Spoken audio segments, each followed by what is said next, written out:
पर सुना होगा कि अकेले रहो मस्त रहो, पर क्या अकेले रहने का मतलब आपको समझ आया है?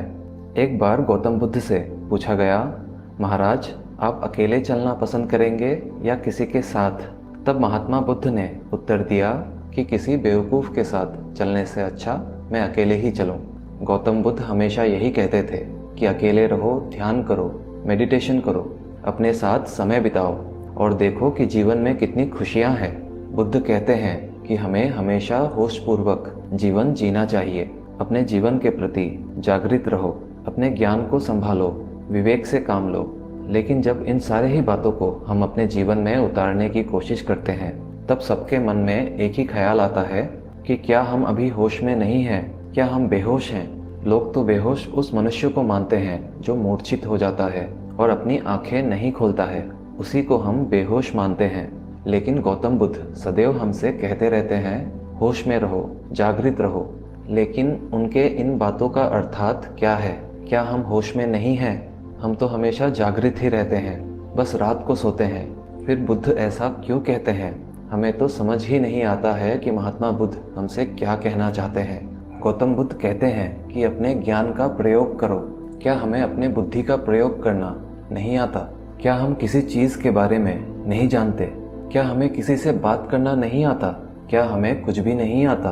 तो फिर हम कैसे जी रहे हैं, कैसे खा रहे हैं, कैसे पी रहे हैं, किसी से बात कैसे कर रहे हैं? क्या हम जीवन में अपने कर्मों को बिना जाने, बिना किसी बोध के ही कर रहे हैं? अगर हम अपनी या दूसरों की बात करें तो सभी को जीवन में सारे ही बातों का ज्ञान है। क्या कोई ऐसा व्यक्ति है इस दुनिया में जो कह दे कि उसे कुछ नहीं पता है या फिर वो कम जानता है? सब मनुष्य एक दूसरे से ज़्यादा ही जानते हैं। फिर ऐसे में महात्मा बुद्ध हमें क्या बताना चाहते हैं? आखिर वो क्या देख रहे हैं? गौतम बुद्ध तो अंतर्यामी हैं, उन्हें सब पता है, वे सच्चाई को देख सकते हैं। कहने को तो हम सभी मनुष्य सर्वश्रेष्ठ हैं, लेकिन जब हम अपने भीतर झांक कर देखते हैं तब हमें पता चलता है कि हम कितने श्रेष्ठ हैं और कितने नहीं। दोस्तों, आज हम जानेंगे कि अकेले रहकर हम कैसे होश में रह सकते हैं, कैसे जागृत रह सकते हैं, अपने आप को किस तरह समझे। इन सब बातों के बारे में आज हम जानेंगे। बस आप इस कहानी को ध्यानपूर्वक और पूरी सुनना और क्या कहा जा रहा है उसे समझने की कोशिश करना। एक नगर के बाहर एक गुरु रहा करते थे। वह गुरु अपने आश्रम में अपने शिष्यों के साथ रहा करते थे। गुरु के बारे में ये कहा जाता था कि उनका शिष्य बनना आसान नहीं है। वो जिस तरह की परीक्षा लेते हैं, उन परीक्षाओं से शिष्य डरकर भाग जाते हैं। उन गुरु के कुछ ही शिष्य थे। फिर एक दिन एक युवराज उनके पास आया। वो युवराज लगभग 15-16 साल का था। युवराज उस गुरु के पास ये ठान कर आए थे कि अगर मुझे किसी का शिष्य बनना है तो इन्हीं का बनूंगा। युवराज गुरु के पास आया और कहा, गुरुदेव, मैंने सुना है कि आप इस पृथ्वी पर सबसे अच्छी तलवारबाजी सिखाते हैं। मैं भी आपसे तलवारबाजी सीखना चाहता हूँ। 1 वर्ष में ही मैं इस धरती का सबसे अच्छा तलवारबाज बनना चाहता हूँ, ताकि मैं किसी से भी युद्ध में ना हार सकूं, सभी को पराजित कर सकूं। गुरु ने युवराज को ध्यान से देखा और कहा कि तुम तो मेरी पहली परीक्षा में ही फेल हो गए। मैं किसी को ऐसे ही अपना शिष्य नहीं बनाता जो 1 वर्ष बांध कर आता है।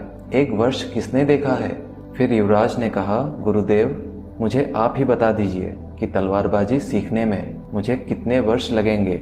गुरु ने कहा कि 1 क्षण भी लग सकता है, 1 दिन लग सकता है, 1 महीना लग सकता है और 1 साल भी लग सकता है, या फिर तुम्हें पूरी जीवन ही सीखना पड़े, ऐसा भी हो सकता है। सोच लो, अगर तुम मेरे शिष्य बन गए तो यहाँ से भाग नहीं पाओगे। युवराज ने गुरु की शर्त को मान लिया और उनका शिष्य बन गया। अगले दिन युवराज सुबह सुबह ही एक लकड़ी की तलवार लेकर गुरु के पास आया और गुरु से कहने लगा, बताइए गुरुदेव, मुझे क्या करना है? आज से ही अभ्यास शुरू कर देते हैं। गुरु ने कहा, सबसे पहले तुम्हें पूरे आश्रम की सफाई करनी है। गुरु की बात सुनकर युवराज चौंक गया और गुरु से बोलने लगा कि गुरुदेव, मैं तो तलवारबाजी सीखने आया था, साफ सफाई करने नहीं। गुरु ने कहा, तलवारबाजी मैं देख लूँगा, जो काम मैंने तुम्हें दिया है वह पहले करो। जब तक मैं तुम्हें और कुछ ना बोलूं, तब तक तुम्हें हर दिन आश्रम की सफाई करनी है। युवराज आश्रम की साफ सफाई करने में लग गया। उसे ऐसा लग रहा था कि गुरु उसकी परीक्षा ले रहे हैं। शायद आश्रम की साफ सफाई और बाकी काम करने की परीक्षा वे ले रहे हैं। फिर वो युवराज आश्रम की बारीकी से साफ सफाई करने में लग गया। एक दिन गुजरा, एक हफ्ता गुजरा, एक महीना गुजर गया, पर गुरुदेव ने उसे एक भी दिन तलवारबाजी नहीं सिखाई, उसे एक बार भी अभ्यास के लिए नहीं बुलाया। युवराज परेशान होने लग गया।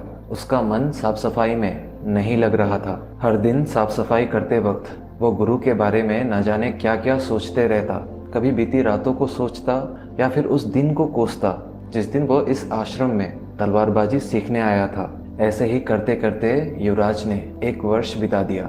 अब उसका धैर्य भी टूट गया। फिर एक दिन वो गुरु के पास गया और कहा, गुरुदेव, आपने अभी तक मुझे कुछ भी नहीं सिखाया है। अगर आप मुझे सिखाते तो इस 1 वर्ष में मैं सर्वश्रेष्ठ तलवारबाज बन जाता। फिर गुरु ने युवराज को देखा और उनके पास पड़ी हुई लकड़ी की तलवार से युवराज के पीठ पर जोरदार प्रहार किया और युवराज से बोले कि जाओ और सफाई करो। युवराज को बहुत जोर से लगी। फिर वो भागकर अपने काम में लग गया। उस दिन के बाद गुरु जब भी उसके पास से गुजरते तो उस लकड़ी की तलवार से उसके हाथ पैर पर 2-4 लगा देते। युवराज परेशान हो गया था।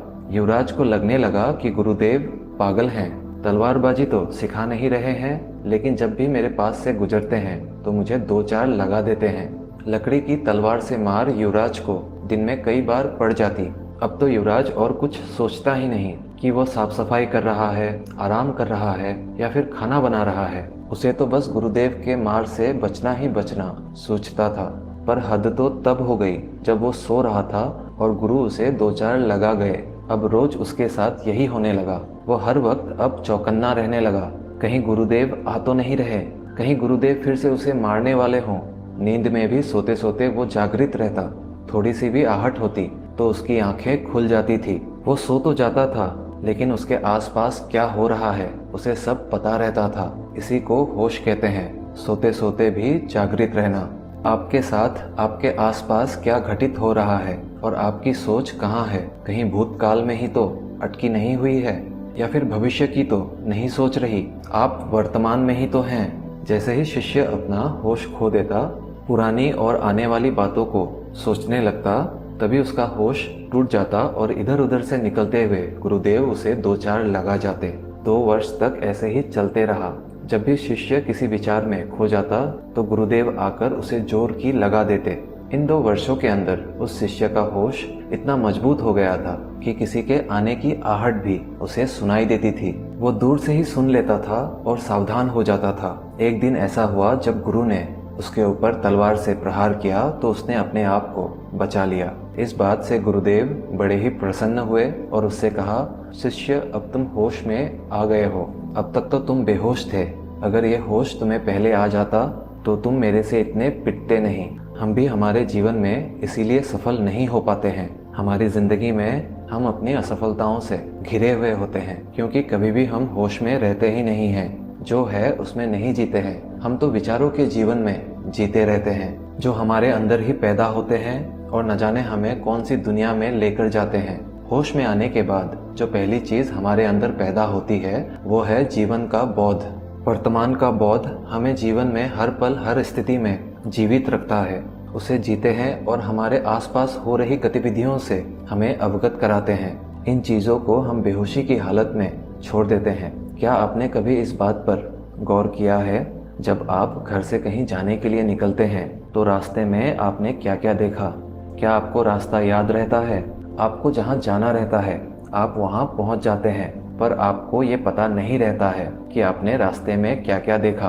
बल्कि आपको रास्ता भी याद नहीं रहता है। हम रास्ते के प्रति जागृत नहीं रह पाते हैं। अगर हमारा मस्तिष्क होश में रहे, अलर्ट रहे, तो अगर हम पहली बार कोई नई जगह पर जाएं तो हमें रास्ता जरूर याद रहेगा।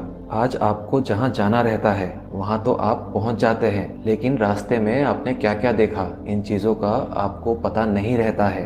आप रास्ते के प्रति जागृत रह ही नहीं पाते हैं, बस चलते जाते हैं और मंजिल पर पहुंच जाते हैं। इसी को बेहोशी कहते हैं। उस रास्ते पर बहुत अच्छा तालाब होता है जिसमें सुंदर सुंदर कमल के पौधे होते हैं, सुंदर पक्षियां होते हैं। पर आपसे जब कोई कहता है, पूछता है कि उस रास्ते पर बहुत सुंदर तालाब है, बगीचा है, तब आप कहते हैं कि कहाँ, मैंने तो देखा ही नहीं। क्योंकि आप उसे तब देख पाते जब आप अपने जीवन में अलर्ट रह पाते, होश में रहते, रास्ते के प्रति जागृत रहते, तभी तो वो सारी चीज़ें आपको नज़र आती।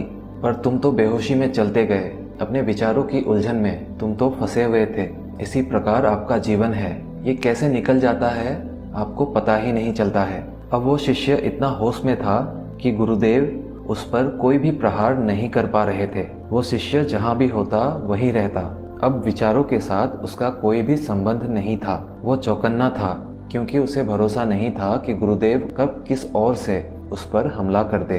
रात को जब वो सोया हुआ था तभी गुरुदेव उसके कमरे में आए और उस पर तलवार से हमला कर दिया। शिष्य तुरंत ही अपने बिस्तर से नीचे हो गया और अपने आप को तलवार की मार से बचा लिया। ये देखकर गुरुदेव बहुत ही प्रसन्न हुए और जाकर अपने कुटिया में सो गए। शिष्य ने सोचा कि गुरुदेव मुझ में ही होश, बोध और जागृति जगाने में लगे हुए हैं। क्या वे स्वयं जागृत हैं? क्या उनमें भी होश है? शिष्य ने अपनी तलवार उठाई और गुरु पर प्रहार करने के लिए उनके कुटिया में प्रवेश कर गया।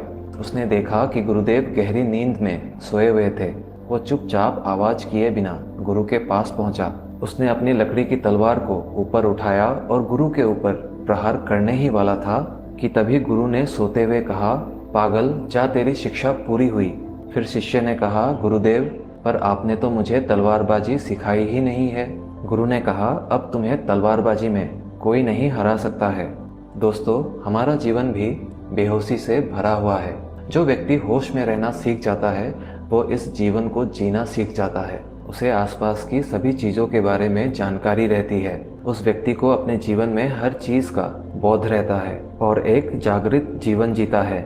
वह स्थिति और उपस्थिति को समझता है और कभी भी किसी के साथ गलत व्यवहार नहीं करता है, कभी भी गलत निर्णय नहीं लेता है या वो गलत कार्य नहीं करता है, क्योंकि ये सब तो जैसे गलत निर्णय, गलत व्यवहार बेहोशी के हालत में ही हम करते हैं। जिस दिन आपने बेहोशी को जान लिया उस दिन आप होश में रहना सीख जाओगे। हर दिन में 24 घंटे होते हैं, लेकिन उस 24 घंटे में हम जागृत कितने समय रहते हैं? क्या कोई है जो 24 घंटे जागृत रहता है? 24 तो क्या, कोई 2 घंटे भी जागृत नहीं रहता है। सब बेहोशी के हालत में ही अपना काम करते रहते हैं, उसी में पूरा दिन निकाल देते हैं। जो थोड़े बहुत जागृत रहते हैं वो भी बस 1 घंटा ही होश में रहते हैं, बाकी वे भी पूरा दिन बेहोशी में ही निकाल देते हैं।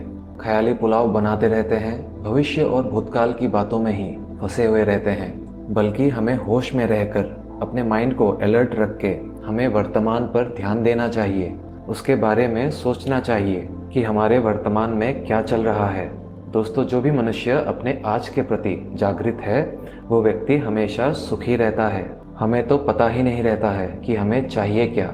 कभी हम किसी प्रमोशन के पीछे भागते रहते हैं, कभी झूठे मान सम्मान और प्रतिष्ठा के पीछे भागते हैं। लेकिन हम इन चीज़ों को क्यों पाना चाहते हैं? कई बार हम ऐसे लोगों को देखते हैं जिनके पास सारे ही सुख सुविधाएं हैं, धन दौलत है, लेकिन वे खुश नहीं हैं। क्यों? आखिर किस चीज़ की कमी है उन्हें? वे खुश क्यों नहीं है? वहीं दूसरी तरफ एक गरीब व्यक्ति है जिसके पास कुछ भी नहीं है, ना धन है ना दौलत है, पर फिर भी वह बहुत खुश रहता है। एकमात्र धन दौलत कभी खुशी का कारण नहीं हो सकता है।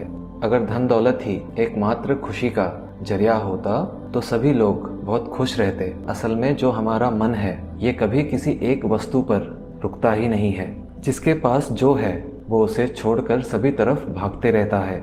जो हमारे पास है ही नहीं उसमें खुशी कैसे मिलेगी? जिससे हमें खुशी मिल सकती है, जो चीज़ हमारे पास है, उन चीज़ों पर हम कभी ध्यान ही नहीं देते हैं और ऐसे ही बेहोशी के हालत में हम अपना काम करते रहते हैं, जिससे हमारा मन बीमार हो जाता है। हमारे मन में कई सारे बेकार के विचार चलते रहते हैं जिसका कोई अर्थ नहीं होता है और इन्हीं विचारों के चलते चलते हमारा मन बीमार हो जाता है और हमें जीवन में कोई भी खुशी का अनुभव नहीं होता है। इसीलिए हमें अपने विचारों पर काबू रखकर वर्तमान में जीना चाहिए। उसी से हमें जीवन में आनंद प्राप्त होगा। बस हमें हमारे मन को समझना है और वर्तमान में जीना है। भूतकाल और भविष्य के चक्कर में नहीं पड़ना है। इसीलिए जितना ही आपके पास है उसमें खुश रहना सीखो, अकेले रहो और खुश रहो। धन्यवाद।